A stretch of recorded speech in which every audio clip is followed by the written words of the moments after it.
G30 SPKI. Yap, G30 SPKI merupakan gerakan yang bertujuan untuk menggulingkan pemerintahan Presiden Soekarno dan mengubah Indonesia menjadi negara komunis.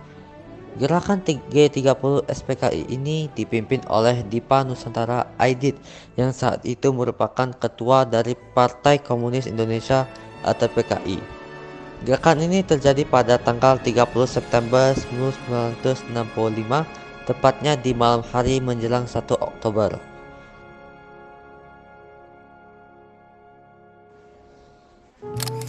Latar belakang.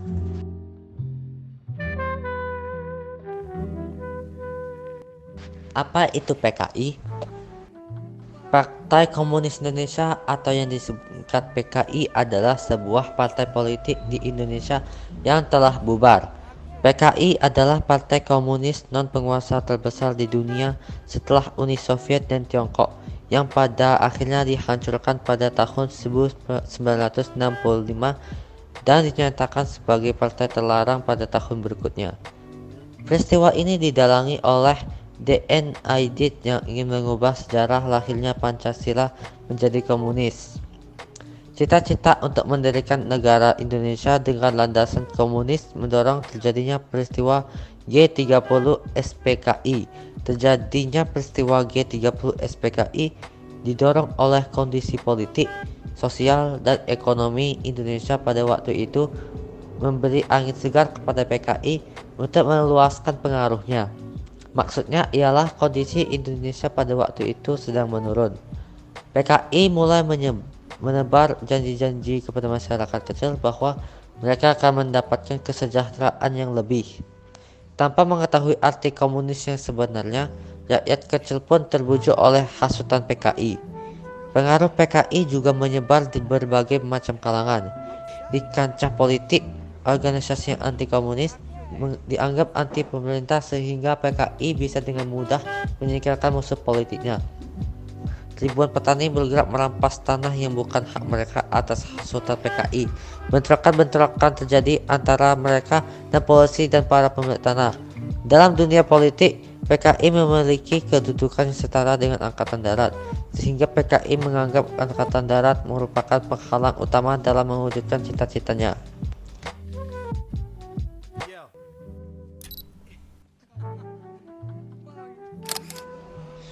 Peristiwa G30 SPKI. Setelah persiapan dianggap matang oleh para pemimpin PKI, mereka menetapkan tanggal pelaksanaannya, yaitu tanggal 30 September. Gerakan ini diawali dengan penculikan dan pembunuhan terhadap jenderal-jenderal TNI AD yang dianggap anti PKI. Gerakan 30 September 1965 dipimpin oleh Letnan Kolonel Untung, Komandan Batalion 1 Resimen Cakrabirawa yang merupakan pasukan pengawal Presiden. Gerakan ini dimulai pada dini hari tanggal 1 Oktober dengan menculik dan membunuh 7 perwira tinggi dan seorang perwira muda Angkatan Darat, yaitu yang pertama Letjen TNI Ahmad Yani atau Panglima Angkatan Darat atau Kepala Staf Komando Operasi Tertinggi. Yang kedua ialah Maijen atau Mayor Jenderal TNI Raden Suprapto. Ketiga ialah Maijen TNI Mas Tirto Darmo Haryono. Keempat, Maijen TNI Siswondo Parman. Korban kelima ialah Brigjen TNI Donald Iksa Panjaitan. Yang keenam ialah Pierre Tendian. Dan korban terakhir adalah Brigjen TNI Sutoyo Siswo Miharjo. Mereka diasingkan dan dibantai tanpa belas kasihan di desa Lubang Buaya, sebelah selatan Pangkalan Udara Halim, Perdana Kusuma, tepatnya di Monumen Lubang Buaya oleh anggota pemuda rakyat Gerwani dan ormas PKI yang lain. Kronologi G30 SPKI. Pada hari Jumat tanggal 1 Oktober 1965, secara berturut-turut RRI Jakarta menyiarkan berita penting. Pada pukul 7 malam hari itu juga RRI Jakarta menyiarkan pidato radio Panglima Komando Cadangan Strategis Angkatan Darat Mayor Jenderal Soeharto yang menyampaikan bahwa gerakan 30 September tersebut adalah golongan kontra-revolusioner yang telah menculik beberapa perwira tinggi AD dan telah mengambil alih kekuasaan negara, dan presiden atau panglima tertinggi ABRI, pemimpin besar revolusi, dan melempar kabinet Dwikora ke kedudukan demisioner. Persiapan PKI. Yang pertama, membentuk biro khusus di bawah pimpinan Syam Kamaruzman. Tugas biro khusus adalah merancang dan mempersiapkan perebutan kekuasaan. 2. Menuntut dibentuknya angkatan kelima yang terdiri atas buruh dan tani yang dipersenjatai. Ketiga, melakukan sabotase, aksi sepihak, dan aksi teror. Sabotase terhadap transportasi kereta yang dilakukan aksi buruh kereta api dari Januari sampai Oktober 1964 yang mengakibatkan serentetan kecelakaan kereta api seperti di Purwokerto, Loyak, Tasikmalaya, Bandung, dan Tanah Abang. Aksi sepihak, misalnya peristiwa Jengkol, Bantal Betsi, dan peristiwa Indramayu. Aksi teror, misalnya peristiwa Kanigoro, Kediri. Hal itu dilakukan sebagai persiapan untuk melakukan kudeta. Yang keempat, melakukan aksi fitnah terhadap ABRI, khususnya TNI AD, yang dianggap sebagai penghambat pelaksanaan programnya, yaitu dengan melancarkan isu Dewan Jenderal. Tujuannya untuk menghilangkan kepercayaan terhadap TNI AD dan mengadu domba antara TNI AD dengan Presiden Soekarno.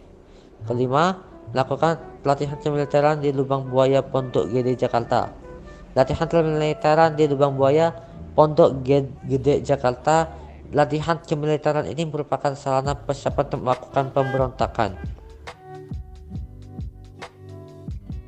Proses peristiwa G30 SPKI. Panglima Kostrat Majen Soeharto bergerak cepat memadamkan pemberontakan. Perburuan pada para pelaku G30S dilakukan dengan cepat. PKI dinyatakan berada di balik gerakan pengambil alihan kekuasaan dengan kekerasan. Para tokohnya diburu dan ditangkap. Sebagian tokoh PKI diadili di Mahkamah Militer Luar Biasa atau Mahmilub. Sebagian dijatuhi hukuman mati. Ketua PKI DNID yang dituduh merancang pergerakan ini bersama Ketua Biro Khusus PKI Syam Kamaruzzaman melarikan diri ke Jawa Tengah, namun kemudian bisa ditangkap dan dibunuh. Jadi amanat yang bisa diambil dari peristiwa G30 SPKI ini adalah, dari tragedi G30 SPKI ini kita mendapatkan pelajaran bahwa terjadinya perebutan kekuasaan di dalam suatu bangsa dan negara akan selalu mengundang permasalahan, baik itu dalam kelompok kecil maupun besar. Jadi itulah penjelasan tentang peristiwa G30 SPKI. Semoga bermanfaat. Sekian dan terima kasih.